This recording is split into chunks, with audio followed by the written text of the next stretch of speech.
Good morning children, welcome back to Hindi online class.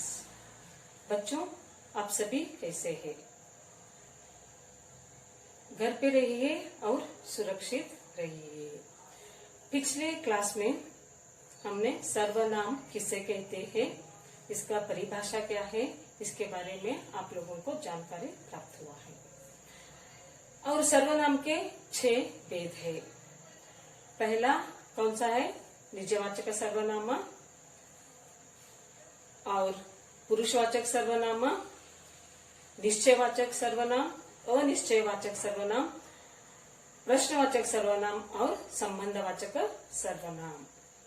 पिछले class में हमने पुरुषवाचक सर्वनाम और पुरुषवाचक सर्वनाम के बारे में जानकारी आप लोगों को प्राप्त हुआ है।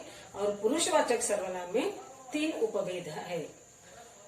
पहला उत्तम पुरुष सर्वनाम, दूसरा मध्यम पुरुष सर्वनाम और तीसरा अन्य पुरुष सर्वनाम। इन तीनों के बारे में आप लोगों को जानकारी प्राप्त हुआ है। आज मैंने निजवाचक सर्वनाम, इसके बारे में आप लोगों को जानकारी प्राप्त करती हूँ। आप सभी क्या ध्यान से सुनना चाहिए।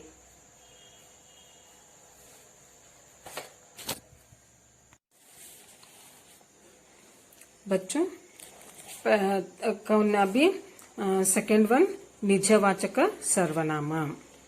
निजवाचक सर्वनाम किसे कहते हैं, इसके बारे में आप लोगों को अभी मैं जानकारी प्राप्त करूंगी। अभी मैंने इधर 2 वाक्य लिखी हूँ। पहला वाक्य है, चिंटी स्वयं खाना जमा करती है। और दूसरा वाक्य है, मैं खुद तुम्हें पढ़ाऊंगा। इन वाक्यों में स्वयं और खुद, ये रेखांकित पद क्या है? सर्वनाम है। ये दोनों स्वयं और खुद, ये दोनों क्या है? सर्वनाम है। इनका प्रयोग वाक्यों में इनसे पहले आई संज्ञा या सर्वनाम के स्थान पर हुआ है। और स्वयं और खुद क्या हुआ है?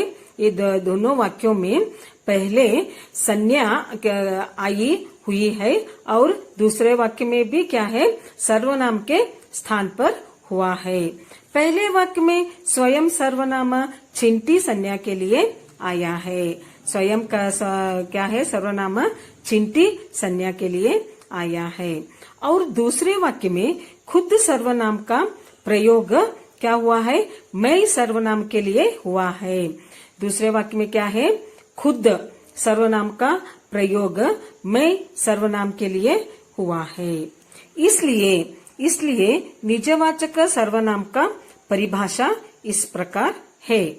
वाक्य में पहले आई हुई संज्ञा या सर्वनाम के निजत्व का बोध कराने वाले सर्वनाम को निजवाचक सर्वनाम कहते हैं। बच्चों, मैं और एक बार आप लोगों को दोहराती हूँ।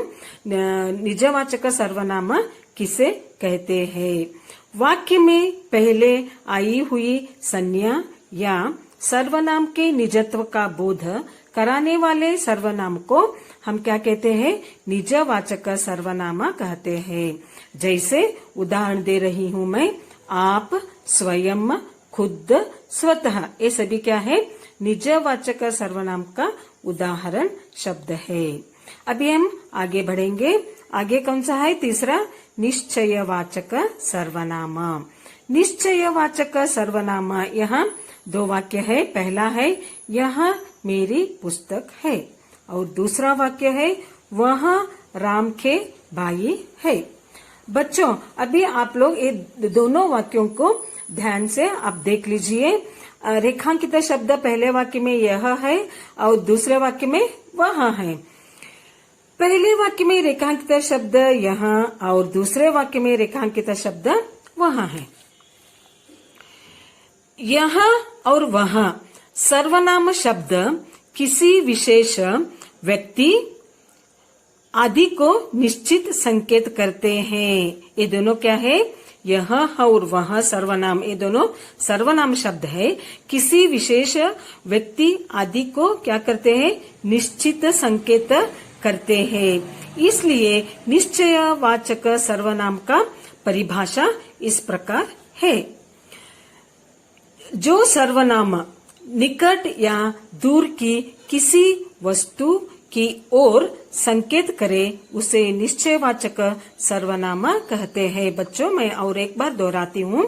जो सर्वनाम निकट या दूर की किसी वस्तु की ओर संकेत करे उसे क्या कहते हैं? निश्चयवाचक सर्वनाम कहते हैं। उदाहरण यह, ए, वह, वे, इसने, इन्होंने, उसने आदि। यह सभी शब्द क्या है? निश्चयवाचक सर्वनाम के उदाहरण है। बच्चों, आप लोगों को समझ में आया होगा करके मैं समझती हूँ। अभी चौथा कौन सा है? अनिश्चयवाचक सर्वनाम। अनिश्चय यानी आप लोगों को कुछ भी निश्चय नहीं रहता।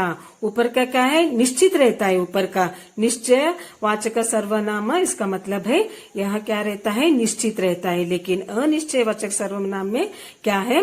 कोई भी कर से कुछ भी बोल रहे हैं, कौन बोल रहे हैं, आप लोगों को क्या रहता है? अनिश्चित रहते हैं आप लोग, इसलिए उसको अनिश्चित कहते हैं। अभी मैं क्या करती हूँ, आप लोगों को डिटेल में बताती हूँ।